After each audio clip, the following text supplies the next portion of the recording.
Bursa'nın namazgah semti deyince bilmeyen çok insan vardır. Ama bu semte neden namazgah adı verildi diye düne kadar sorsaydınız 10 kişiden 9'u sanıyorum bunun cevabını veremezdi. Bursa'nın içerisinde tarihi geçmişi Osmanlı'nın kuruluş devrine dayanan çok eski ve hemen bütün fonksiyonlarıyla ayakta duran bir namazgah var. Zaten semt adını buradan almış. Osmanlı kuruluş devri komutanlarından Kara Timurtaş Paşa'nın oğlu, aynı zamanda hem komutan hem devlet adamı hem de alim olan bir zat Umur Bey tarafından yaptırılmış. İşte o namazgah burada ve son yıllarda muhteşem bir restorasyon geçirdi ve tüm güzelliğiyle içeride bizi bekliyor. Şimdi hep birlikte onu görmeye gideceğiz.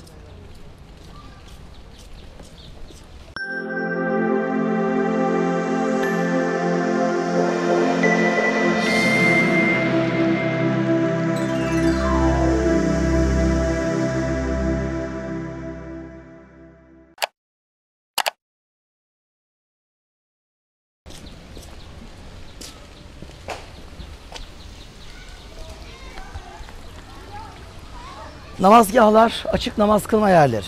Yani namaz kılınan ibadetgahın üstü kapalıysa cami ya da mescit. Eğer üstü açıksa biz buna namazgah diyoruz. Namazgahların bir takım özellikleri var. Sadece kıble taşı olan namazgah var. Kıble taşı dışında yanında minber basamağı olan namazgah var. Vaaz kürsüsü olan namazgah var. Hatta arkasında müezzin mahfili olan namazgah var. Ama özelliği üstü açık olacak. Üstü kapalıysa biz buna kesinlikle namazgah demiyoruz. Peki neden cami, neden namazgah? Camiler yerleşim birimlerine yapılıyor. Namazgahları ise gelir geçer ortamlara yapılabiliyor. Köprülerin üzerine yapılıyor. Köprü namazgahları meşhur, Anadolu'da kaç tane var? Kervan yolları üzerine yapılan namazgahlar var. Tekkelerin kapılarına, kervansarayların bahçelerine yapılan namazgahlar var. Musalla mezarlığı, musalla namazgahı dediğimiz, ki musalla zaten namazgahın Osmanlı'da en çok kullanılan ismidir. Mezarlık namazgahları var.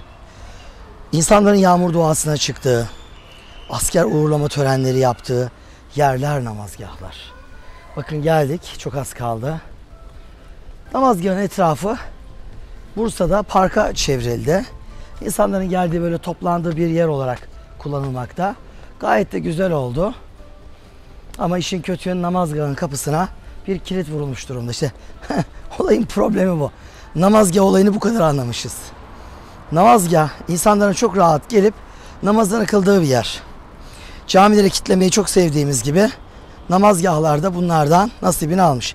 Ha sorsanız şey derler.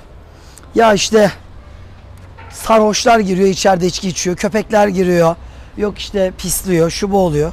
Kardeşim muhafaza et o zaman, yani ne bileyim. Etrafını zaten tellerle çevirmişler ve gördüğünüz vaziyette. Yani Umur Bey mezardan kalksa bunu böyle hapsedilmiş, kafeslerin içine alınmış, kapıya da kilit vurulmuş görse derdi, bunu böyle yapan torunlar derdi, devamını burada söylemeyeyim isterseniz. Yani bunu bu şekilde koruyacaksanız yapacağınız tek şey söyleyeyim mi? Kepçeyi getirin, yıkın bunu, kurtulun. Namazgah insan girsin diyedir. Pislenmesin.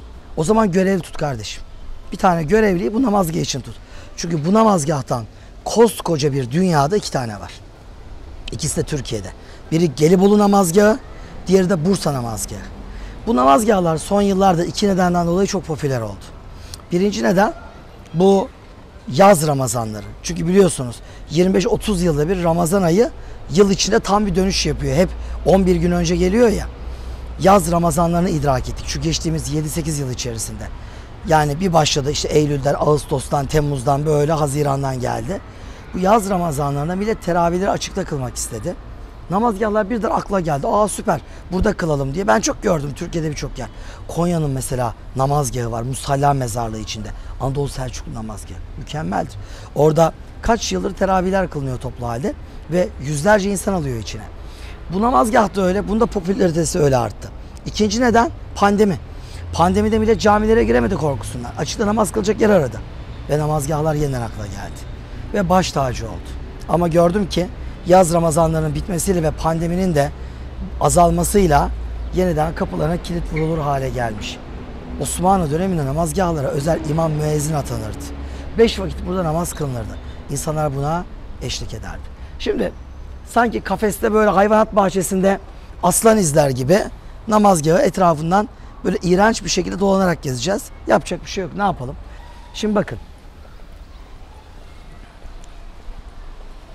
Burada ne görüyoruz? Bir kere namazgahlarda olmazsa olmaz tek şey, ilk şey kıblenin yönünü gösteren bir taştır. Burada bir kod farkı var. Yani burada bir tepe yukarı doğru yükseldiği için ne yapmışlar?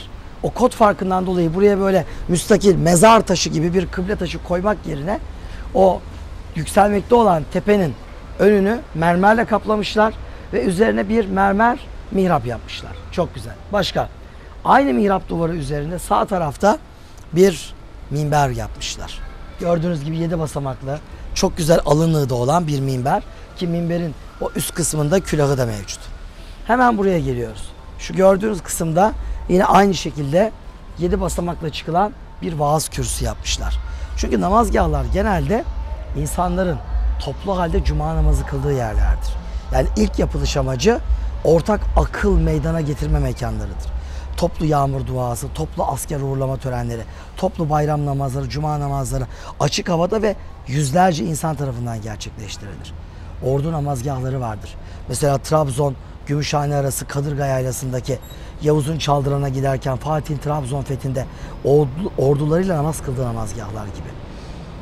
İşte bu da Umur Bey tarafından yaptırılmış, Bursa'da Osmanlı ordusunun toplu halde namaz kıldığı bir ordugah namazgahıydı ki sonradan halk da bunu toplu bir takım törenlerde kullandılar. Vaaz kürsüsü var. Vaaz kürsüsü niye olur? Cuma namazı öncesi. Burada imam vaaz verir. Minber niye olur? Cuma namazında imam hutbeye çıkar. Cuma namazı kılındığı için zaten bu minber ve vaaz kürsüsü var. Normal namazda bizim bu iki merdivenli aparata ihtiyacımız yok. Sadece mihrap lazım. İmam namaza dursun, biz de arkasına kılalım. Bakın küçük bir dar alan var. Arkalarında 2 tane mermerden yükselti var. Bunlardan bir tanesi müezzin mahfili olarak kullanılıyordu. Diğeri de bu cuma gibi, bayram gibi toplu törenlerde kaside okuyan ekibin konuşlandığı yerdi. Ve tabii bütün cemaat buradan ibaret değildi. Bu gördüğünüz alanın tamamını kaplayan bir halde burada bulunmakta idiler. Gelelim biraz da Umur Bey konuşmaya. Umur Bey kimdi? Osmanlı'da Yıldırım Bayezid döneminde Osmanlı devlet yönetiminde 2 tane Timurtaş Paşa var. Biri Sarı Timurtaş, diğeri Kara Timurtaş. Mesela Tophane'nin hemen altındaki kabri bulunan o ana yolun kenarında Fomara'dan Ulu Cami'ye çıkarken o Sarı Timurtaş Paşa. Ama Yıldırım'a doğru inerken o kocaman hamamlarını gördüğümüz Kara Timurtaş. İşte o Kara Timurtaş Paşa'nın oğlu Umur Bey hem devlet adamı hem de alim bir zat olan Umur Bey bu gördüğünüz namazgahı yaptırdı. Az ileri doğru yürürseniz bir 5 dakika şu apartmanların arkasında orada camisi ve onun da arkasında türbesi bulunmakta. Umur Bey çok büyük bir devlet adamıydı. Türk diline son derece önem gösteriyordu. 2. Murat döneminde hala valilik, paşalık yapan bir adamdı.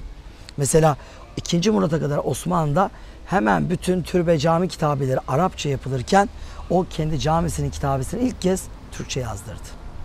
Ve bu kurduğu külliyenin vakfiyesi o güne kadar adet olduğu üzere vakfiyeler Arapça yazılırken o yine Osmanlı'da bir ilk olarak Umur Bey Külliyesi'nin vakfiyesini Türkçe olarak hazırlattı. Ve bu büyük devlet adamı Türk diline çok önem vermekte. O döneme kadar yazılmış onlarca tıp kitabını çok büyük paralar harcayarak Türkçe'ye çevirten aynı zamanda kıymetli bir alim ve girişimciydi.